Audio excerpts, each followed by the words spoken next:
Hey guys, welcome back to the triple वामी channel. और आज हम बात करने वाले हैं प्ले स्टेशन 5 के बारे में। जी हाँ guys, PlayStation 5 has been revealed and in Indian time it was revealed at 1:30 AM today. So here's how it looks cool है। So people are saying like it's looks very futuristic, और कुछ लोग कह रहे हैं कि ये एक एलिवेट डेस्कटॉप की तरह लग रहा है। कुछ और लोग कह रहे हैं कि ये एक राउटर की तरह लग रहा है, विच इज या kind of looks like that. और कुछ और लोग भी ये भी कह रहे हैं कि ये कॉफी मेकर की तरह लग रहा है। I disagree. ये एक्चुअली एक PS2 जैसा लग रहा है if it was adopted by Martian parents, या फिर एक फिरंगी Tata Sky set off box. देखिए कलर स्कीम भी एकदम मैच करता है। इसके एक्चुअली दो वर्जन रिलीज हुए हैं। So one version is the normal PlayStation 5 with the disk drive included, and the other one is the PlayStation 5 Digital Edition. And इसमें disk drive जो है काफ़ी tacked on सा लग रहा है। ऐसे लग रहा है कि इन्होंने actually they meant it for the digital edition, but it was an afterthought. So yeah, it looks a little weird. And $500 होगा शायद estimated price tag, but Sony ने कुछ reveal नहीं किया. So yeah, एक secrecy है. Maybe they're waiting for Xbox Series X to reveal it. I don't know. Some business tactics are involved. But इतना तो ये निश्चित नहीं है कि PS5 का ये डिजिटल एडिशन का प्राइस होगा या PS5 नॉर्मल वर्जन का होगा। सो हो सकता है कि PS5 जो डिस्क ड्राइव है $550 का भी हो, तो कुछ नहीं कह सकते। तो इसका स्पेक्स के बारे में बात करते हैं। इसका है AMD Zen 2 बेस CPU, जिसका 8 कोर और 16 थ्रेड है, और ये वेरिएबल फ्रीक्वेंसी पे काम करेंगे। इसका GPU है 10.28 टेराफ्लॉप्स का। बट मैं टेराफ्लॉप्स में बिलीव नहीं करता, क्योंकि लास्ट जनरेशन भी इन्होंने टेराफ्लॉप्स को बहुत ज़्यादा हाइप किया था, बट वो रियल वर्ल्ड परफॉर्मेंस को इतना ज़्यादा इम्पैक्ट किया भी नहीं था। So what's the use? So real world performance देखने के लिए अभी रहता है, एक्चुअल गेम प्ले फुटेज दिखाया तो था, बट परफॉर्मेंस देखेंगे बाद में। GPU आर्किटेक्चर इसका है custom RDNA 2, which is relatively new because RDNA 2 has not been released for PCs as of yet. So yeah, ये काफ़ी इंटरेस्टिंग लग रहा है क्योंकि एक नया आर्किटेक्चर है। इसका 16 gigs of GDDR6 है, 256 bit इंटरफेस है। So yeah, it's going to be a plenty of memory for gaming.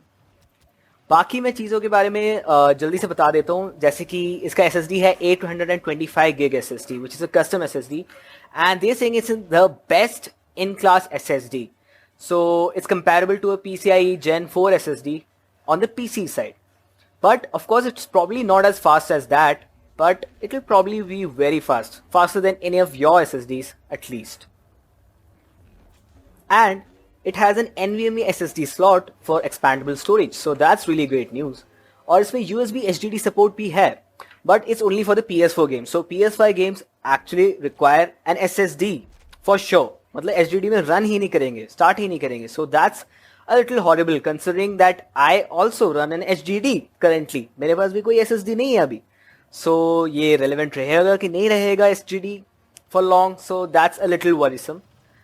फिर इसका ऑप्टिकल ड्राइव है 4K USB Blu-ray drive, which I did mention. And India में इसका क्या प्राइस होगा? अगर हम देखें तो 60 to 70,000 रुपीज़ के प्राइस रेंज में आना तो चाहिए, even with all the taxes in the world being imposed. So is that feasible enough for the average Indian? India में वैसे भी एवरेज सैलरी बहुत कम है, और इंडिया PC सेंट्रिक मार्केट है। Indians are crazy for PCs, assembled PCs, just like myself. So let's take a look at the equivalent PC. Ryzen 7 3700X would be the equivalent processor, क्योंकि उसके पास भी है 8 cores और 16 threads, और RAM देखे जाए तो 16 gigs of DDR4 memory, clocked at probably 3600 MHz। वो ज़्यादा ओवरकिल है, इतनी भी ज़रूरत नहीं होगी वैसे। ग्राफिक कार्ड्स देखिए तो 5700 XT from AMD और 2070 Super from an NVIDIA would be comparable looking at the teraflops। मैं of course I did say teraflops में मैं बिलीव नहीं करता, बट हाँ इक्विवेलेंट तो यही होगा। SSD इसका PCIe Gen 4 SSD लेना पड़ेगा अगर कंपैरेबल परफॉर्मेंस चाहिए, बट आप इसको आप कॉम्प्रोमाइज़ कर सकते हो। तो ये सब मिला के आपको प्रॉब्ली 90,000 to 1 लाख रेंज का PC पड़ेगा, but it depends on what you choose.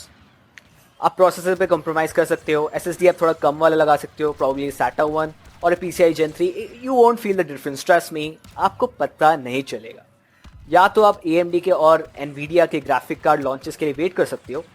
They are Big Navi from AMD and the Ampere series, the RTX Ampere series from NVIDIA, वो प्रॉब्ली इस साल आने वाले हैं, प्रॉब्ली कोरोना के कारण अगले साल भी हो सकता है, या फिर Zen 3 चिप्स के लिए वेट कर सकते हैं। जो नेक्स्ट साइकिल ऑफ आइट्रेशन है AMD के CPU चिप्स का, वो इनको बीट कर सकता है इस CPU को, बट वो भी अनसर्टन है, कब मिलेगा कुछ नहीं पता, probably next year. So there are lot of variables. और लास्ट एक इश्यू है ऑप्टिमाइजेशन। ये सबसे बड़ा इश्यू है क्योंकि consoles generally get the best optimisation out there. PCs का ग्राफिक्स पावर हमेशा प्रेज करते हैं लोग कि भाई इतना बढ़िया लगता है ना पीसी पे, 4K पे मैं चलाऊंगा, but the problem is optimisation is always been the forte of console players. Because आप देखोगे कि 2013 से हार्डवेयर सेम ही रहा है प्लेस्टेशन 4 और Xbox One का, और वो अभी भी रेलेवेंट है।